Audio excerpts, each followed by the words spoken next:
The following is a clip from Primo Radical Uncensored on Rockfin. To see the full 1 hour interview with Jimmy Dore, please sign up to become a premium member at rockfin.com. By the way, I meant to congratulate you on reaching 1 million subscribers on YouTube.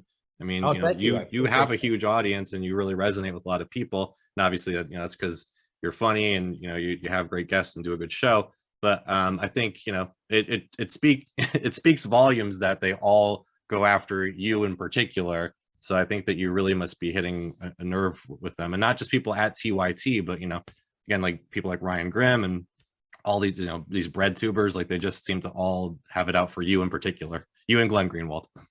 Yeah, because we're popular and because we're over the target and because we're zoned in. That's why.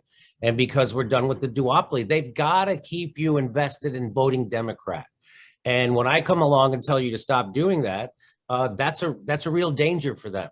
Right. So so that's why they have to invest in people like Kyle Kulinski and Krystal Ball and people like the Young Turks and all the people and Ryan Grim. They have to invest in them because they can't get and to tell you to keep voting Democrat and to keep donating to Democrats. That's the whole game, because as soon as we stop, the game is up. And then that's when we have real power. Like Ralph Nader realized in 2000, you don't have to win a national election, but you have to get 10 or 15% of the vote. And then you can control the election. Now you're the kingmaker. Now you can tell I don't care if a Republican passes Medicare for all or a Democrat. I don't care if a Republican passes a living wage or a Democrat. I don't care if a Republican ends the wars and invests that money back here or a Democrat. Now we can make that call. That is the whole point. And of course, they don't want you to realize that. They want you to think you're powerless. They want you to think the squad doesn't have any leverage. And so they want you to just keep doing more. These people who won't do what they campaigned on, that we helped get elected, that we were activists for, and we got them elected, and they won't do one fucking thing that they said. We need to just keep getting more of those people. With that, if somehow if Nina Turner gets in there, now everything's going to change. Nina Turner already said she's going to disappoint you. Nina Turner already told you what she's going to do. She's going to be another squad member. Do you think we need another one of those? Then vote for her. I'm telling people to stop voting for Democrats and stop campaigning and stop donating to Democrats. And that's the thing that they'll never tell you. Kyle Kulinski, Krystal Ball, Cenk Uygur, Anna Kasparian, Ryan Grim, they will never tell you to stop donating or voting for Democrats. And that's the only way out of this, because they got you. If you are a progressive or a lefty, or if you're any political stripe and you align yourself with one specific political party, you're fucked. So not to get too bogged down in individuals, but I did have two questions. Krystal Ball recently called out AOC about her fake support for the Amazon unionization. Isn't that nice? Wasn't that nice to see? Wasn't that nice to see? Yeah. So, I mean, do you think she was being genuine about that? You think she was just really frustrated with the fact that I wonder AOC why has a been year and a fraud? half after Forced to Vote, she finally got, I wonder what that was. I wonder why she got the balls to do that, because she certainly wouldn't do that after over Forced to Vote. Neither would Kyle Kulinski. Kyle Kulinski literally told me, I'm not going to do anything. I'm like, Kyle, what's your mechanism to hold these people accountable when they don't use their leverage? And he said, I'm not going to do anything. That's what he said.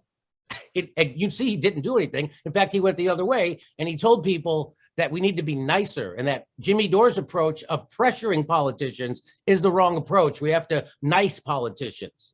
So I don't know. It's good to see. I welcome Krystal Ball to the left that criticizes AOC in a real way. That was good to see. It was good to see that she did that. So I welcome it. I don't know. It only took a year and a half after Forced to Vote for her to do something like that. So that's nice. Well, again, I mean, I think AOC, like people, again, I just imagine that people have to start seeing through the bullshit. Like AOC has been such a transparent fraud for so long and not doing so many things and being ridiculous, like crying about kids in cages when Trump's president, but then just forgetting about it when Biden's in office, or, supporting Juan Guaido, or, the whole tax the rich dress thing at the Met Gala thing. Like that was just absurd. The fact she hasn't introduced any student loan legislation, like it just like, I imagine like people on the progressive left have to look at this after a while and say, what the hell's going on here? So is that what you think's happening with Krystal Ball now, that she finally woke up? I don't know. I mean, again, I don't know or anything. I mean, I would just imagine that, covering these issues and just knowing that AOC wasn't investing her time and energy in this and then trying to steal credit. Like, I think for people that are in the know, like, that has to be frustrating. And I always wonder, you know, how these media figures can kind of lie to themselves and lie to their audiences when they, you know, must see what's going on by covering it day to day. So I don't know if that's what happened with Krystal, or I mean, that's my guess, at least. I think it's safe enough now. I think enough shit has happened, and people like me have stuck, and you have stuck our chins out enough to wake enough people up that it's safe now. That's what I think. Yep.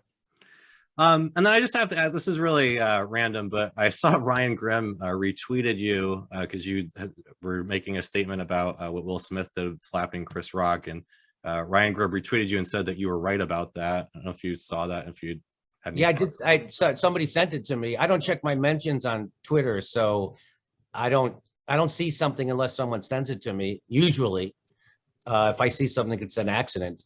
So I did see that. I don't know. I don't know what to make. I was right. You know what? Maybe it was because when I think he put together a video of showing how all the White House press corps were pro-war, and they kept pushing these questions that hey, why don't you escalate? Why don't you escalate? So he put that together, and at the end, he had himself asking a question about de-escalation. So it made him, and so I think I covered that, and I said he did a good job. I mean, I don't give a fuck if someone does a good anti-war thing. I'm gonna publicize it. And so I think maybe that was him just saying, yeah, hey, Jimmy said I was right about this. I'll say Jimmy was right about that. I just think that's what that was. Okay. I mean, I just gotta ask too, because I'm sorry, I haven't followed it for too long. Like, what is the beef between you guys exactly? Is it just that he won't debate you, or what he said? No, it was a bunch of things, but it all stemmed from him lying about force to vote. And I think he kind of admitted that on Brianna Joy Gray, and that he was wrong. He said he was wrong about it. There was nothing to be wrong or right about. He was just running interference for the squad for access, which is what I called out. And then he said, and then he started lying about me, saying that I didn't release some video of his or something, you know. So it's just and so I just keep pointing out where he's disingenuous, and he keeps trying to make personal attacks against me. And, you know, I understand that it's got to hurt when a fucking idiot like me can reveal him to be a fraud, which is what I did.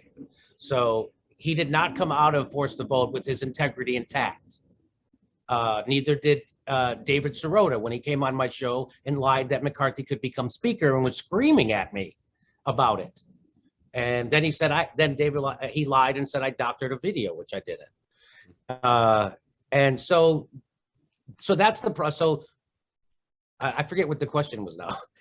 Again, I'm trying to understand like what the issue was. I didn't know. Yeah, that's the issue is I like to reveal that he's a tool, and that he gives a head fake that he's an actual out there. So a guy who takes a check from not one billionaire, not two billionaires, but three different billionaires is on the wrong side of most of the issues, like force to vote, the trucker protests, COVID policy. He's wrong on all of it, 100%. And so that's another guy there to sheep herd you back into the Democratic Party. That's what his job is. And of course, he's pro-censorship. That's why he works at the Intercept, and he helped suppress the Hunter Biden story, didn't say shit about it, and let them throw his good friend Glenn Greenwald under the fucking bus while he kept taking a check from that billionaire. Aren't two other checks from two other billionaires enough? You didn't have enough but no, he needed that money to suppress his integrity. So if he had integrity, he would have stood up for his friend Glenn Greenwald, but he didn't.